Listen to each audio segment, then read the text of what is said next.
자녀뿐만 아니라 제3자에게 줄 경우에도 이렇게 조건을 해 놓으면 네. 여기에 대해서 보호받을 수 있다는 취지시네요. 네. 네, 감사합니다. 오늘 지금 다시 한번 조금 짚어보면, 자, 자녀들에게 증여나 상속을 할 때 어떤 것이 더 세금에 유리할지는 사안에 따라서, 재산에 따라서 다르다. 네. 네. 그리고 변호사님 마지막으로 주신 말씀은 부담부 증여, 그러니까 증여를 할 때 그 약속을 지키지 않을 수도 있으니까. 네. 네. 화장실 가기 전과 후가 달라질 수 있으니까. 뭐 재산이 물려주는 건데 똑같은 거 아닌가 하고 많이 헷갈려 하세요. 용어도 실제로 그러시고 조금 구별을 해서 설명 좀 부탁드릴게요. 네. 상속이라고 하면 이제 사망 후에 그 배우자나 직계 혈족 사이에서 상속 순위에 따라서 재산을 상속하는 것을 상속이라고 하고요. 증여는 생전에 당사자 일방이 무상으로 재산을 상대방에게 이전하는 것을 말합니다. 네. 그러니까 똑같이 주는 건 주는 건데 사망 전인지 후인지가 용어가 달라지는 거고요. 네. 또 하나는 이제 상속은 원칙적으로 상속 순위가 있는 법정 상속인들이 있으니까 네, 그렇고 물론 제3자에게 상속을 해주는 경우가 있는데 그 부분은 저희가 부를 때 우리가 유증이라고 하죠. 네, 그렇게 구별이 되는군요. 자, 증여가 절세에 도움이 된다 이런 얘기 많이들 하시는데 실제 사실인가요? 일반적으로 10억가량 이하의 금액에 대해서는 공제 혜택이 많은 상속이 유리하고 네. 또 그보다 큰 금액은 각자 나누어서 과세하는 증여가 유리하다라고 하는데요.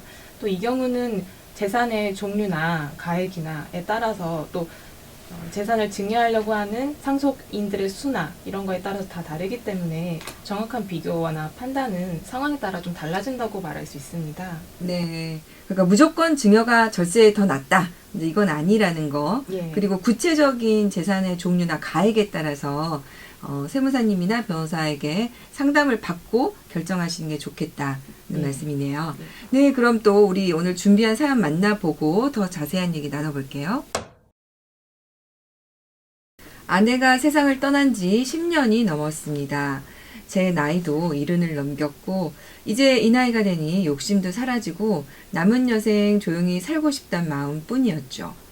저는 일남 3녀를 뒀는데 아내가 떠나고 얼마 후 아들이 저보고 같이 살자고 하더군요. 혼자서 적절할 것 같다면서요. 그렇게 아들네 집에서 몇 해 함께 살았습니다. 제겐 평생 모아 마련한 작은 건물이 하나 있습니다. 이제 관리할 체력도 되지 않고 어차피 아들에게 물려줄 재산이니 아들에게 증여를 하기로 했습니다. 대신 이렇게 아들과 함께 살면서 아들과 며느리는 저를 봉양하고 또 제가 죽으면 제사를 지내는 조건이었습니다. 하지만 빌딩을 아들에게 증여하고 나니 아들과 며느라기 태도가 180도 달라졌습니다. 한 집에 있으면서도 말 한 번 붙이질 않고 식사 챙겨 먹는 것도 눈치가 보일 정도였습니다. 그렇게 불편한 시간들이 이어지더니 드디어 아들과 며느리가 저보고 집에서 나가달라는 겁니다. 이래도 되는 건가요? 봉양을 조건으로 전 재산을 줬는데 너무나 괘씸합니다.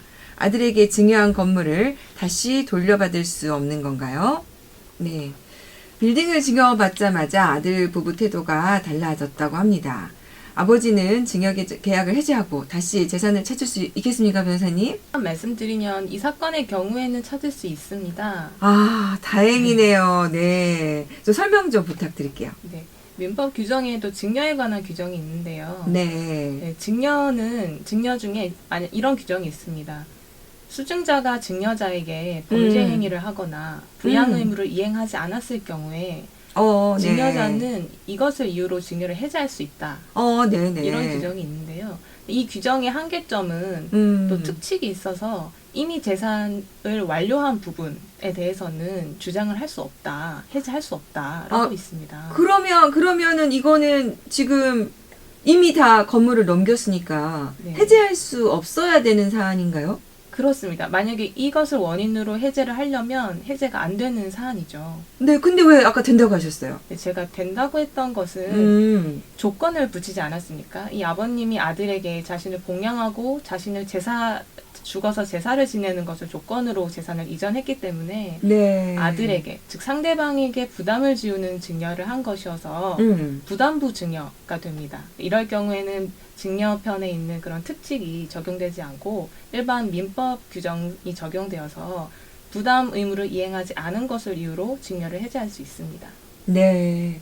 그러니까 이제 우리 사연 속의 아버님은 지금 아들에게 봉양하고 제사를 지내라 이렇게 조건을 달아서 네. 부담을 지워서 증여를 한 거니까 다행히 해제가 가능하다 이런 말씀이네요. 예. 근데 이게 보세요.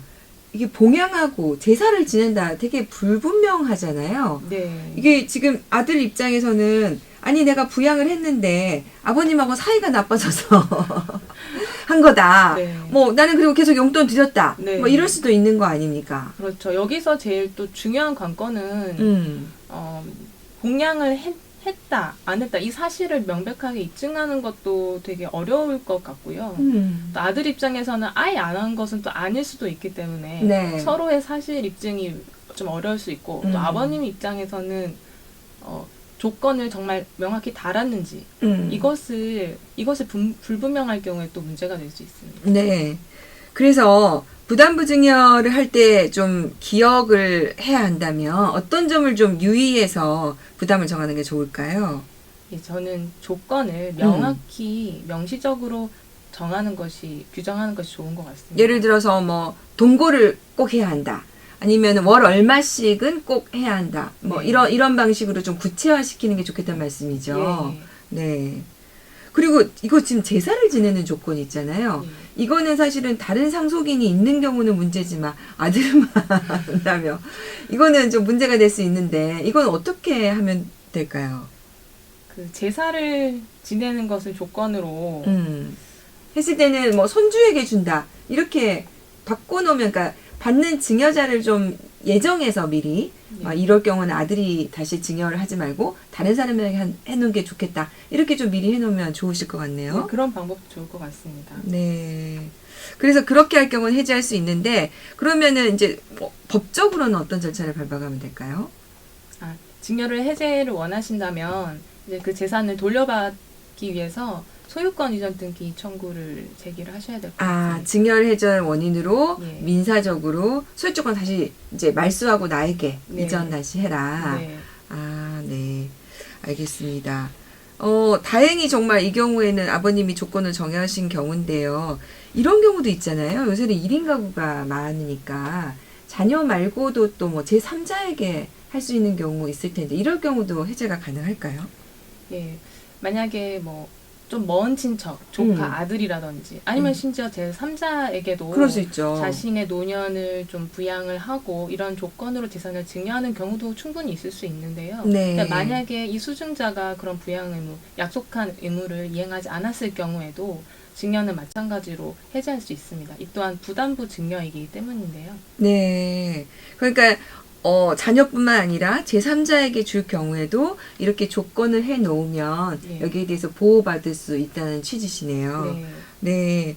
감사합니다. 오늘 지금 다시 한번 조금 짚어보면 자, 자녀들에게 증여나 상속을 할 때 어떤 것이 더 세금에 유리할지는 사안에 따라서 재산에 따라서 다르다. 예. 네. 그리고 변호사님 마지막으로 주신 말씀은 부담부 그러니까 증여를 할 때 그 약속을 지키지 않을 수도 있으니까. 네. 네. 화장실 가기 전과 후가 달라질 수 있으니까. 네, 이 부분한테 그러면 계약서를 좀 작성해 놔야 됩니까? 네, 계약서를 작성하는 것이 가장 좋고요. 아무리 부모 자식 간에 어떻게 계약서를 쓰냐 너무 딱딱하게 남남처럼 느껴진다라고 생각하실 수 있지만요. 또 모르는 일이기 때문에 네. 분명하게 명시적으로 계약서를 작성해 주시는 것이 좋습니다. 네.